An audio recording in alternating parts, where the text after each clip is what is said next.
Sam wasn't supposed to be driving this late. His job interview had gone long, and the detour on Route 53 dumped him into a stretch of nowhere. The road narrowed into a two-lane track that cut through woods dense enough to blot out the moonlight. His gas tank blinked and with no signal on his phone, he was stuck with his own thoughts and the static whisper of the radio. He spotted the flickering lights of a gas station just off the road, HALLOW'S Pump. No other cars. No sounds. Just the hum of a single overhead lamp and a rusted-out pickup by the pumps.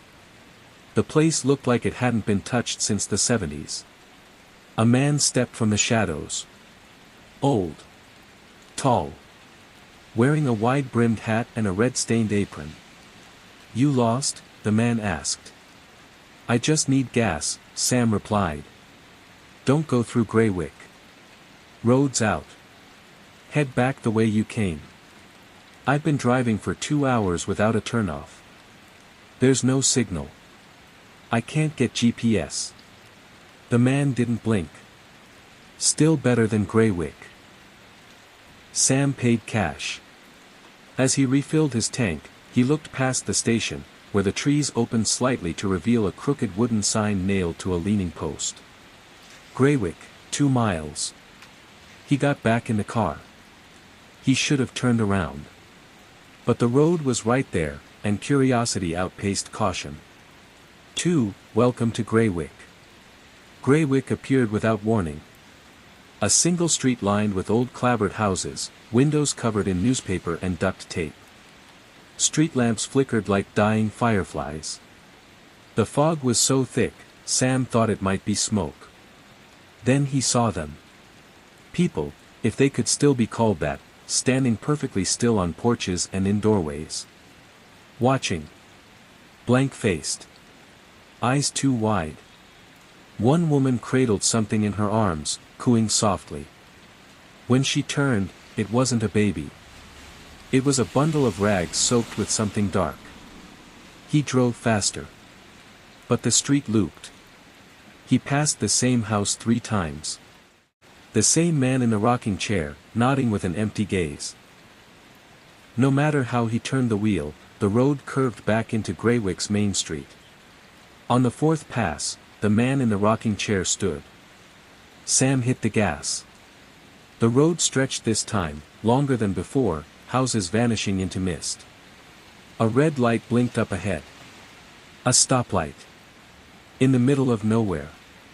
He braked. He didn't know why. Something about that red glow held him. In the silence, a voice whispered from the back seat. "You weren't invited." Sam whipped around. Nothing. Then a thump. From the trunk. 3, the hollow house. He stopped the car. Popped the trunk with shaking hands. Empty. Except for a newspaper, fluttering in the wind. The front page headline. Graywick family found intact, 3 years after death. The photograph showed the family on their porch. Sam blinked. It was the house he'd just driven past. The one with the woman holding the rag bundle. The same woman now stood at the end of the driveway, waving slowly. He slammed the trunk and ran. The house nearest him had its door open. Inside, a long hallway led to a staircase. He didn't think. He just ran inside. Upstairs, the rooms were coated in dust, cobwebs thick as curtains. Every mirror was broken. Every photo frame held only blank spaces where faces should be. And then, footsteps on the stairs. Slow. Deliberate. He ducked into a closet, closed the door, and held his breath. Through a slat, he saw a figure pass. A child, maybe 10 years old, dragging a teddy bear by the leg. She whispered something over and over. "Daddy's still eating. Daddy's still eating." When she vanished into a room, Sam slipped out and bolted downstairs. The house had changed. The front door was gone. Replaced by a brick wall. The windows were no longer glass, but eyes. Blinking. Following him. He screamed. 4. No way out. Outside again, time no longer made sense. The sky never brightened. There were no stars. No wind. Just fog and whispers. He found a church. Its doors were open. Inside, rows of pews faced an altar where a man in a preacher's robe stood, head bowed. The congregation sat stiffly. Silent. Pale. "Are you real?" Sam asked. The preacher looked up. His eyes were sewn shut. "The town takes what it needs." "What is this place?" "Graywick was swallowed. Years ago. You should not be here." "I want to leave." "You'll need the toll." "What toll?" The preacher pointed to the collection box. Sam opened it. Inside, a jawbone. Human. Still bleeding. The preacher smiled. "One bone for the road." Sam ran again. The loop. He got back in his car and drove. No matter how far he went, the town circled back. Over and over. On the 6th loop, the people were closer. Pressed against the glass. Their mouths moved in sync, no sound escaping. On the 7th, a shadow sat in his passenger seat. On the 8th, the road bled beneath his tires. He didn't stop until he saw it, the gas station. He pulled in, jumped out, and begged the old man for help. "You weren't supposed to see Graywick," the man said. "Just tell me how to leave." The man sighed. "There's one way." He handed Sam a box. Inside, a Polaroid camera. "Take a picture of the town. With you in it." "That's it." The man didn't answer.